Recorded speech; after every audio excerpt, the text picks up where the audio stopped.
Shadow by Edgar Allan Poe. Ye who read are still among the living, but I, who write, shall have long since gone my way into the region of shadows. For indeed strange things shall happen, and secret things be known, and many centuries shall pass away ere these memorials be seen of man. And when seen there will be some to disbelieve, and some to doubt, and yet a few who will find much to ponder upon the characters here graven with a stylus of iron. The year had been a year of terror, and of feelings more intense than terror for which there is no name upon the earth. For many prodigies and signs had taken place, and far and wide, over sea and land, the black wings of the pestilence were spread abroad.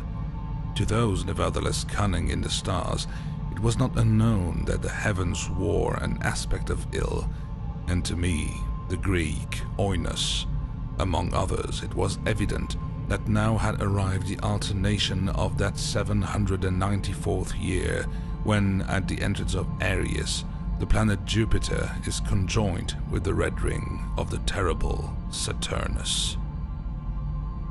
The peculiar spirit of the skies, if I mistake not greatly, made itself manifest not only in the physical orb of the earth, but in the souls, imaginations, and meditations of mankind.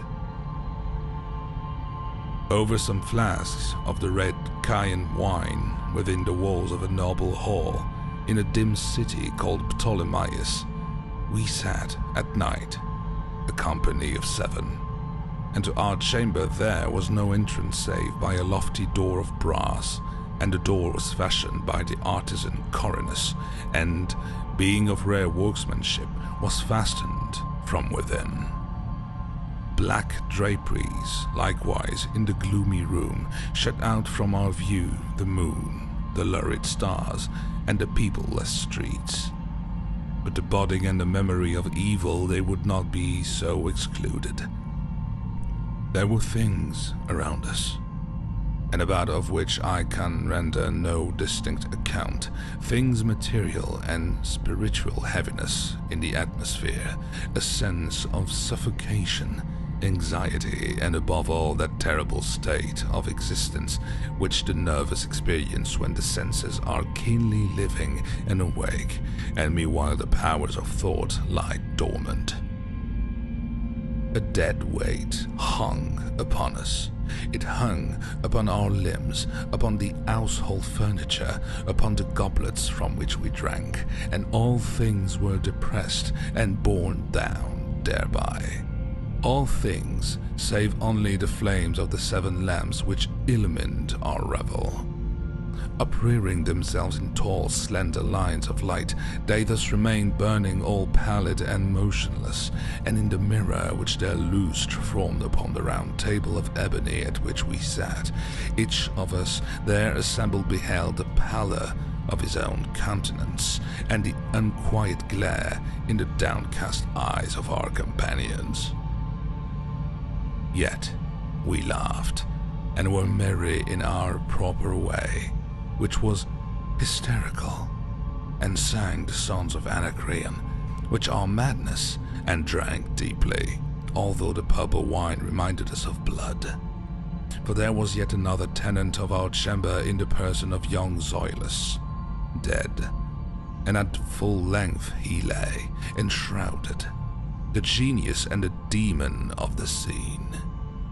Alas, he bore no portion in our mirth, save that his countenance distorted with the plague, and his eyes, in which death had but half extinguished the fire of the pestilence, seemed to have take such interest in our merriment as the dead may take in the merriment of those who are to die. But although I, Oinos, felt that the eyes of the departed were upon me, still I forced myself not to perceive the bitterness of their expression, and gazing down steadily into the depths of the ebony mirror, sang with a loud and sonorous voice the songs of the son of Taius. But gradually my songs they ceased, and their echoes running afar off among the table draperies of the chamber became weak and undistinguishable, and so faded away. And lo, from among those tables' draperies, when the sounds of the song departed, there came forth a dark and undefined shadow. A shadow such as the moon, when low in heaven, might fashion from the figure of a man. But it was the shadow neither a man nor a god, nor of any familiar thing, and quivering a while among the draperies of the room, it at length rested in full view upon the surface of the door of brass. But the shadow was vague and formless and indefinite, and was the shadow neither of man nor of god, neither god of Greece, nor god of Chaldea, nor any Egyptian god. And the shadow rested upon the brazen doorway, and under the arc of the entablature of the door, and moved not, nor spoke any word, but there became stationary and remained. And the door whereupon the shadow rested was, if I remember aright, over again the feet of the young Zoilus enshrouded. But we, the seven there assembled, having seen the shadow as it came out from among the draperies, dare not steadily behold it, but cast down our eyes, and gazed continually into the depths of the mirror of ebony. And at length I, Oeneus, speaking some low words, demanded of the shadow its dwelling and its appellation. And the shadow answered, I am Shadow, and my dwelling is near to the catacombs of Ptolemaeus, and hard by those dim plains of illusion which border upon the foul Charonian Canal.